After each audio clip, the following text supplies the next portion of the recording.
Halo semuanya dan selamat datang di rekaman dari mata kuliah Eastern Art Review, materi kita di minggu pertama. Hari ini kita akan lihat outline dan mapping dari materi kita. Selamat datang di mata kuliah ini. Pada dasarnya mata kuliah ini mengajak kita untuk mengerti bentuk-bentuk visual yang ada di budaya timur dan tentunya juga selain untuk seni, juga untuk keperluan desain ya. Jadi untuk mendesain dan berkarya kita perlu untuk punya banyak referensi-referensi visual di sini. Dan tentunya bukan hanya itu saja, karena dengan kita meminjam bentuk visual, kita harus mengerti juga filosofi yang ada di belakangnya. Dan mungkin itu yang menjadi titik utama dari mata kuliah ini. Untuk lecturer di semester ini ada Pak Gani dan ada saya. Jadi rekaman ini dibuat oleh saya, Andreas J. Pratama, atau kalian boleh panggil saya Pak Andre. Data dan detail saya ada di layar. Jadi kalau kalian mau kontak saya atau mau langsung kirim email, boleh silahkan langsung ke alamat yang sudah ada di situ.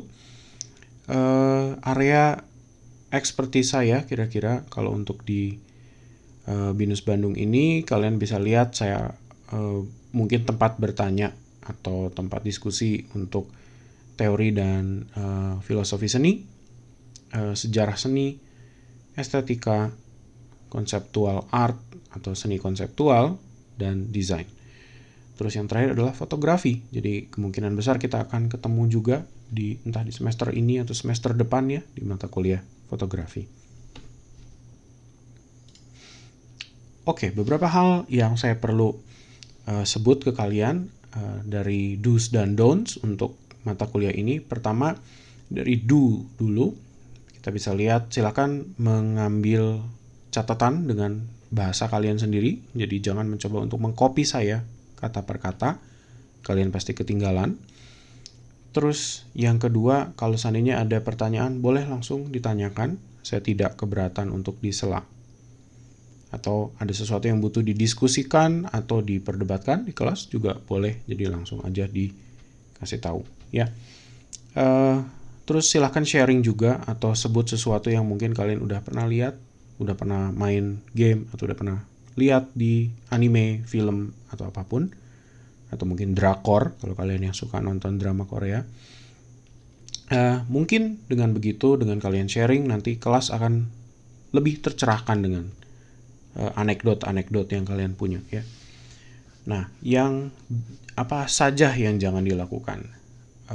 Poin kedua, jangan belajar semalam sebelum, karena lagi-lagi pemahaman banyak konsep-konsep ya yang kalian akan lihat nanti di sini membutuhkan pemahaman. Kalau kalian hanya mencoba mengejar semalam sebelum, kemungkinan besar pemahamannya tidak akan sebagus apa yang kalian dapat kalau kalian memahami dari minggu per minggu. Yang ketiga, jangan takut untuk menebak. Kalau seandainya kita ada diskusi di kelas atau apapun, tebak tidak masalah. Kalau seandainya salah, tidak akan dikurangi nilai.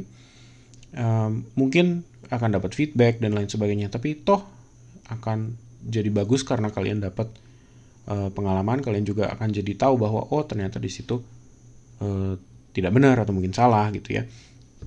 Tapi kan tidak apa-apa sebetulnya, jadi kita belajar lewat kesalahan itu.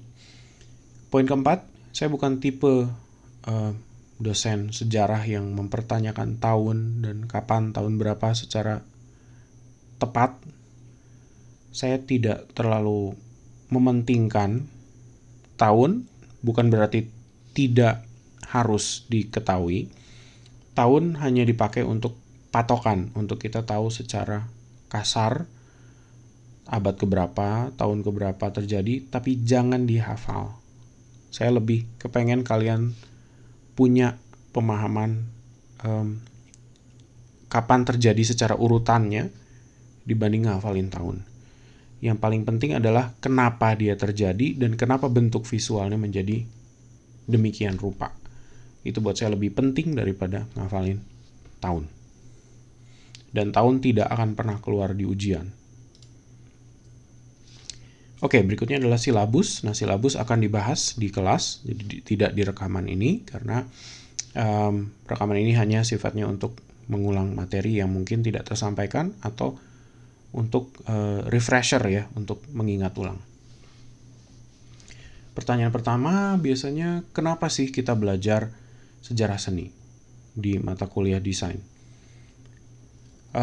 Pertama, saya mungkin mau ngajak kalian untuk mencoba berandai-andai dulu. Bayangkan kalau misalkan kalian disewa oleh sebuah restoran makanan Chinese, dan mereka minta kalian untuk membuat sebuah mural di salah satu dinding mereka yang bernafaskan Taoisme. Kalau kalian tidak tahu Taoisme itu apa, mungkin akan sulit cari bentuk-bentuk visualnya. Maka otomatis kalian harus punya referensi dan kalian harus melakukan riset dulu apa itu Taoisme. Ya kan? Kalau sudah dapat itu semua, apakah gambar yang ada di sebelah kanan itu mengandung elemen Taoisme? Ya tentunya enggak. Itu tentara Jepang. Taoisme itu datang dari mana? Kan tentunya beda ya. Tapi apakah ada elemen Taoisme di dalam gambar itu? Iya, bisa dibilang, tapi dia tidak bisa dianggap benar karena lagi-lagi sudah menyeberang budaya dan titik fokusnya bukan ada pada Taoismenya sendiri. Ya. Jadi lantas kita bertanya kan, seperti apa sih gambar-gambar yang mewakili Taoisme itu yang seperti ini kah? Seperti ini kah? Atau yang seperti ini?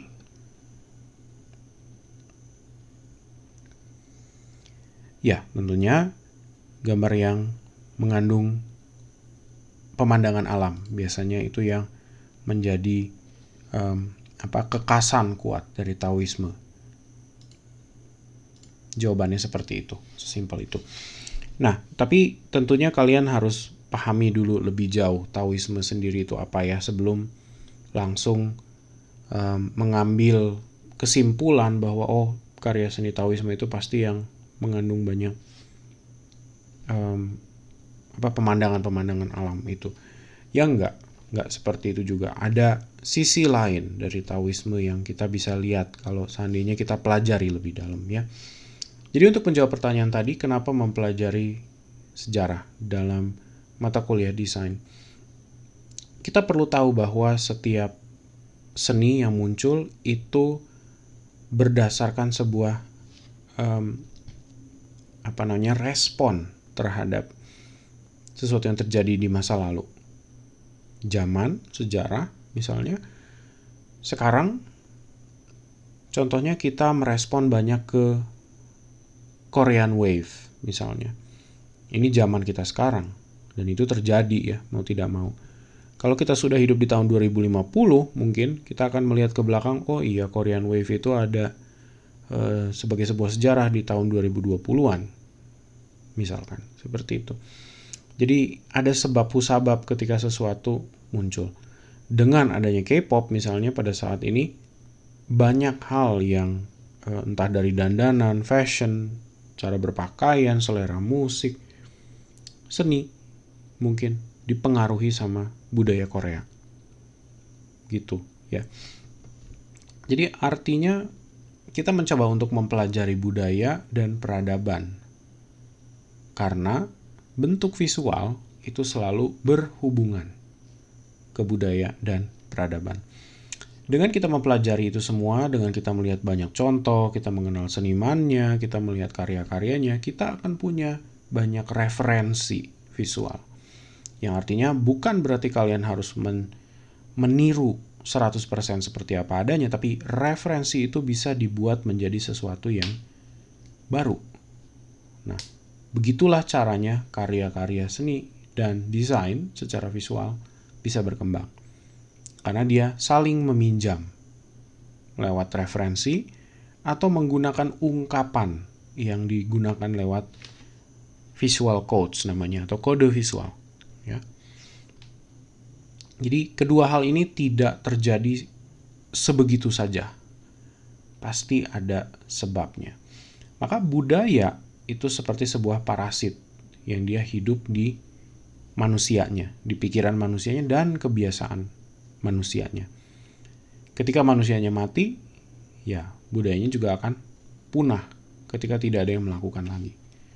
Jadi seperti itu kira-kira rasional logikanya. Untuk membedakan antara seni barat dan timur, kita harus mengenal dua istilah, yaitu tekne, istilah Yunani ini, atau artisan sebetulnya disebutnya ya, atau ya kita bisa bilang dia sebagai craftsman atau tukang.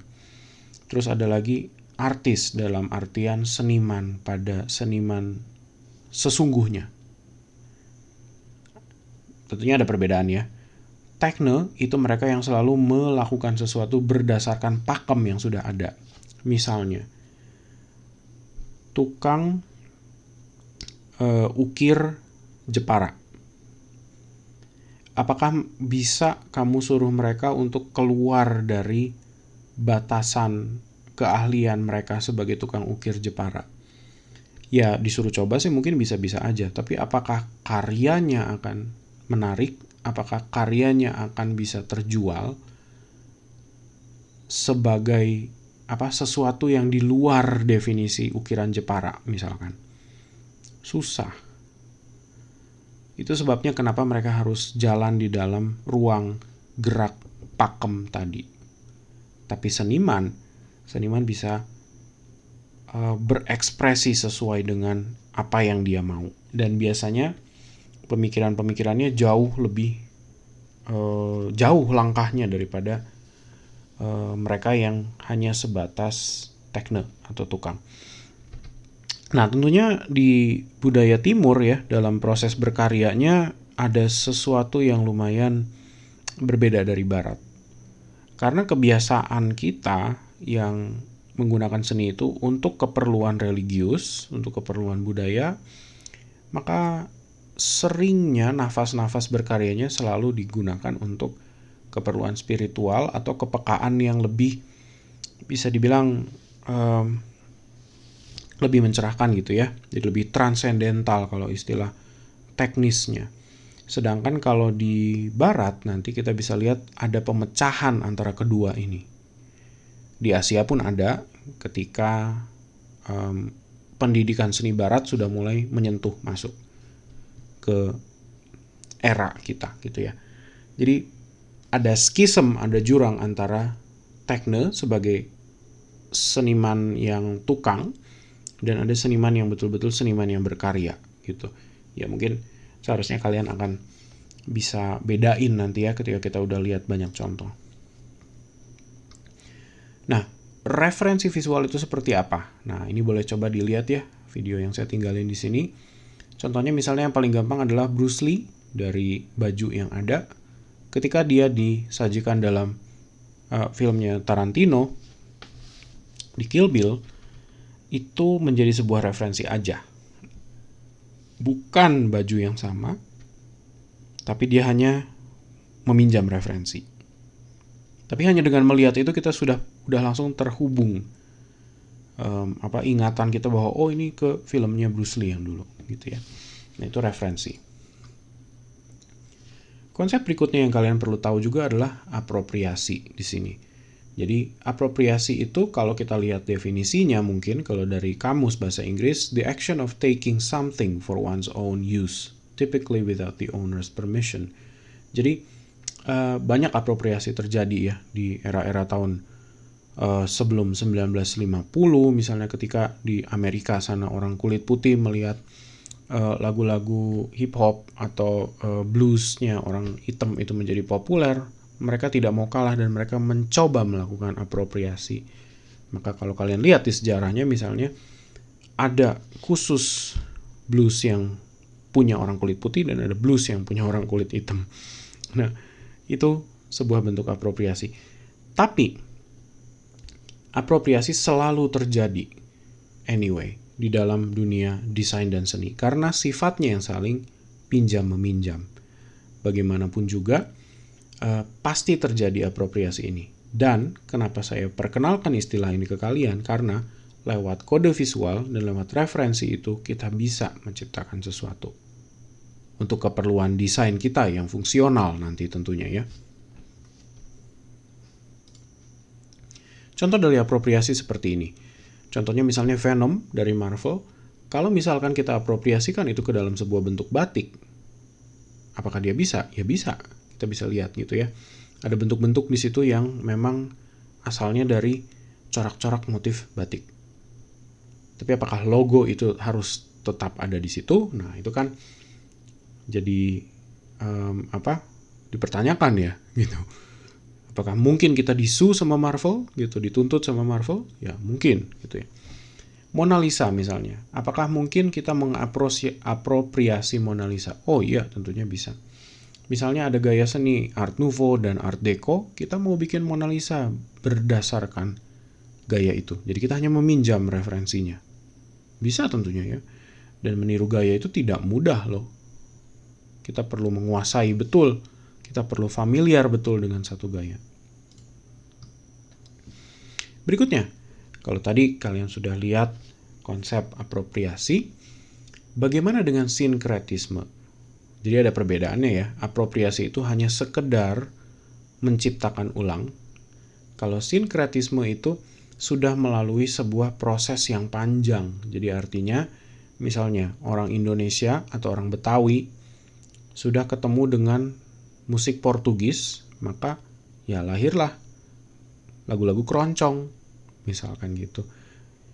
Tapi lagu keroncong nanti didengar lagi sama generasi-generasi yang lebih muda, mungkin nanti akan keluar lagi lagu-lagu bergenre campur sari misalkan di Indonesia.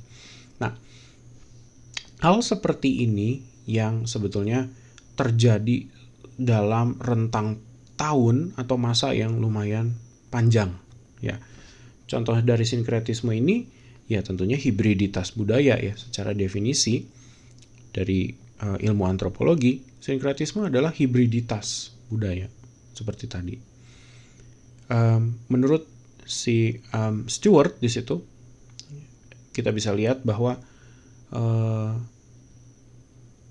believes that in this modern era, dia bilang the need to study syncretism is no longer fixated on finding the original. Jadi budaya yang ada itu kalau kita coba tarik ke belakang belum tentu akan ketemu originalnya. Karena sesuatu itu kemungkinan besar saling pinjam-meminjam. Contoh yang paling gampang, K-pop misalnya sekarang. Apakah K-pop muncul begitu saja? Bukan dari hal yang udah pernah ada sebelumnya. Enggak. Kita bisa lihat ada elektronika di situ dari hip hop, budaya orang hitam. Terus masih ada lagi juga misalnya elektronika. Ya kan? Musik-musik pop itu menggunakan banyak synthesizer, keyboard, menggunakan komputer yang dengan ritme yang mengulang.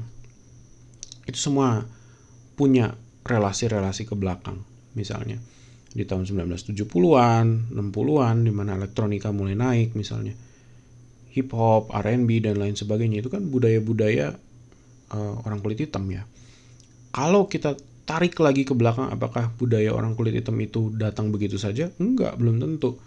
Dia datang dari kebiasaan oral berpantun di Afrika ternyata gitu. Apakah kebiasaan oral itu tadi juga datang begitu saja gitu misalkan? Ya enggak juga, belum tentu. Pasti ada lagi gitu kalau kita cari. Jadi makanya kenapa seperti yang Stewart bilang, mencari originalnya belum tentu ketemu.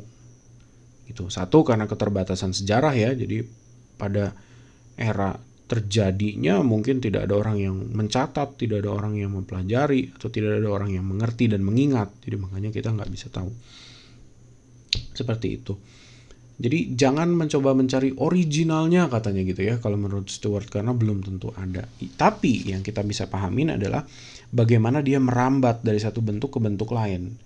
Dengan dia melewati semua stage yang udah dilewati itu ya, semua setiap langkah-langkah yang udah pernah dilewatin itu tentunya akan punya maknanya sendiri gitu. Dari K-pop aja misalnya seperti tadi, ketika saya dengar K-pop sekarang dengan semua rappingnya, dengan semua segala macam itu sudah kerasa banget banyak elemen yang ada di dalamnya secara sinkretis jadinya ya di situ. ada nafas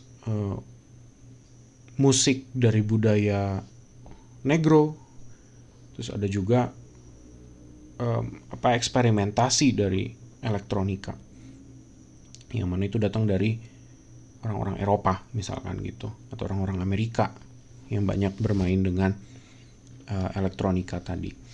Nah, jadi ketika saya melihat K-pop, saya tidak lagi melihat hanya sesuatu yang murni Korea. Ada akar ke belakang gitu ya. Nah, hal yang sama kita bisa pertanyakan juga, apakah sinkretisme hanya terjadi di seni? Enggak, bisa jadi juga di agama misalnya. Agama Samawi misalnya itu ya, itu kan banyak lagi turun cabang-cabangnya kan. Jadi Islam, jadi kekristenan, jadi macam-macam lah gitu dari situ. Terus di seni tentunya terjadi, di budaya juga tentunya terjadi ya. Bahkan Bandung sendiri pun kalau kita lihat apakah dia hasil dari sebuah bentuk sinkretisme dari budaya yang bentuk yang udah pernah ada. Oh, jelas. Boleh kita lihat gitu ya. Dari bentuk plang nama jalan saja, Jalan Braga, kita udah bisa lihat ada banyak aksara-aksara Sunda. Yang mana aksara Sunda juga sebetulnya sudah melakukan peminjaman gitu ya dari kerajaan-kerajaan yang ada sebelumnya. Dan kemungkinan besar segala bentuk ornamentasi itu datang dari kerajaan-kerajaan entah Hindu apa Buddha gitu ya sebetulnya. Nah, itu tidak berhenti hanya sampai situ sinkretisme itu. Belum lagi kita bicara tentang bangunan-bangunan yang ada di Braga, ya kan? Jadi pusat budaya peninggalan Belanda bahkan gitu, bahkan budaya Eropa Belanda juga jangan dianggap sebagai bukan budaya gitu ya, termasuk budaya juga.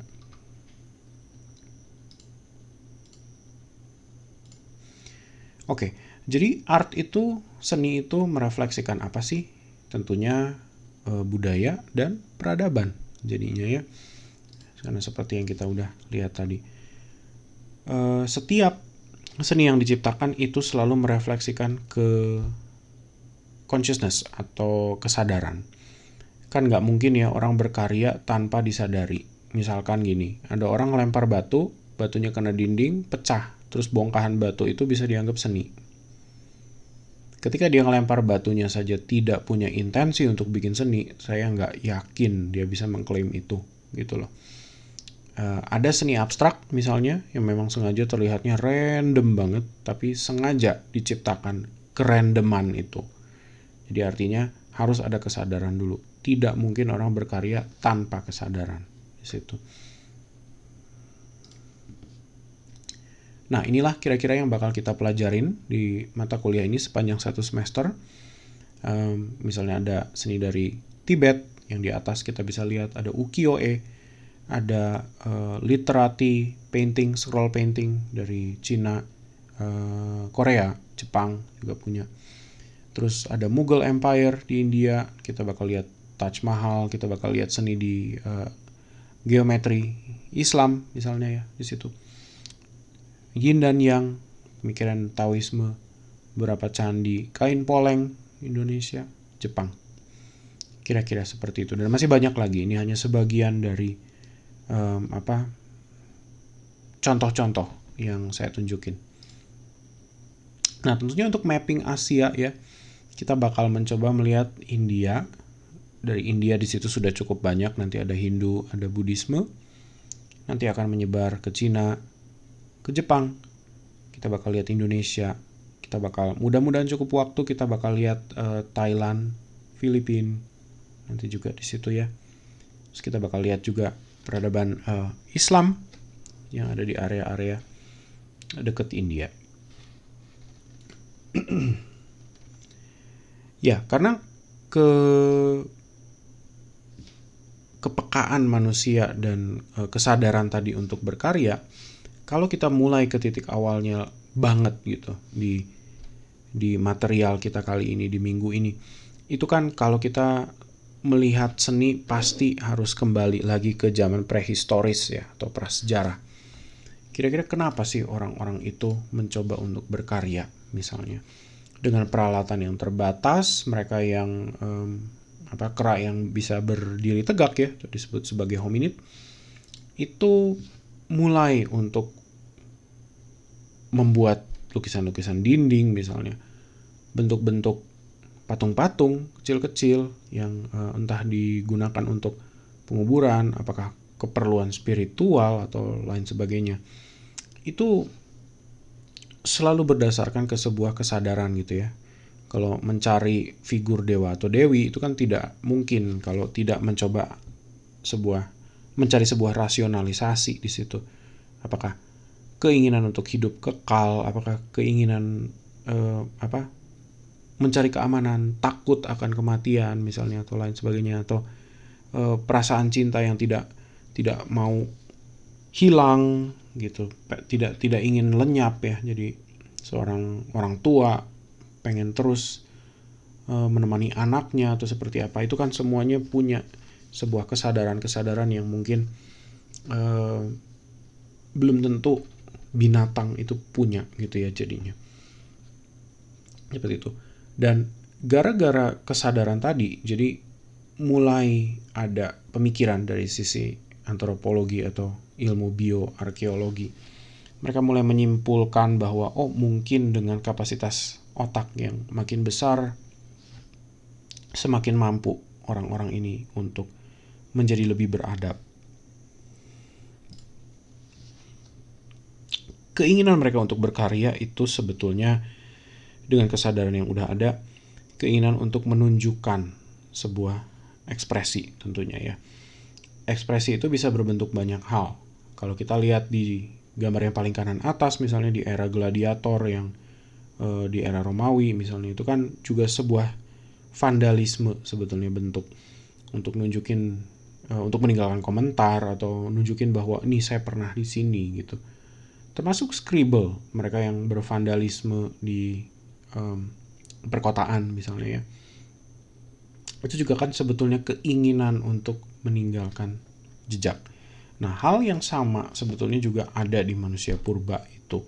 Dari sisi prehistoris, kalau seandainya kita lihat, walaupun mereka terpisah gitu, kalian akan lihat di mata kuliah Western Art Review nanti di Prancis ada Lascaux misalnya, cave itu yang ada banyak gambar lukisan tangan ya, cap tangan itu. Terus udah gitu ada binatang-binatang. Itu semuanya sebetulnya punya sebuah kesamaan, termasuk lukisan prehistoris di dinding gua yang ditemukan di Sulawesi juga gitu. Jadi itu menarik untuk dipelajari, apakah seolah-olah kebisaan orang-orang prasejarah ini untuk menggambar, memvisualkan sesuatu dan metode-metodenya itu seperti seolah-olah bersamaan gitu ya, walaupun sebegitu jauhnya. Jadi menarik untuk dipelajari. Terus kalau kita coba bandingkan karya yang ada di Kakadu National Park, ini ada di Australia sebetulnya, kita bandingin dengan apa yang ada di Irian Barat misalnya, itu kurang lebih secara bentuk akan ada sebuah kemiripan gitu, walaupun tidak sama persis. Nah, ini juga sesuatu yang masih menjadi pertanyaan gitu jadinya. Di saat ini ketika orang menciptakan sebuah bentuk visual, itu apakah dia berjalan seiring dengan ukuran tadi itu, otak itu, atau apa? Ini jadi satu pertanyaan ya tentunya. Nah,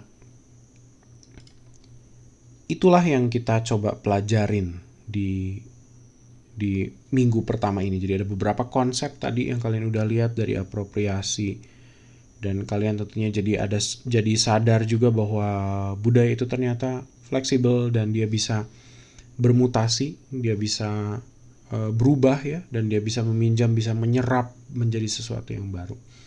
Nah, lewat situlah terjadi kesadaran, dan kesadaran itu yang mendorong manusia untuk berkarya pada ujungnya ya. Itulah titik penting dari materi kita di minggu pertama. Kira-kira di minggu depan kita bakal lihat peradaban di lembah Indus, salah satu titik peradaban tertua yang ada di Asia, ya, atau di budaya timur. Oke, segitu untuk sekarang. Saya tutup di sini dulu. Kita ketemu di rekaman berikutnya di minggu depan. Ya, terima kasih.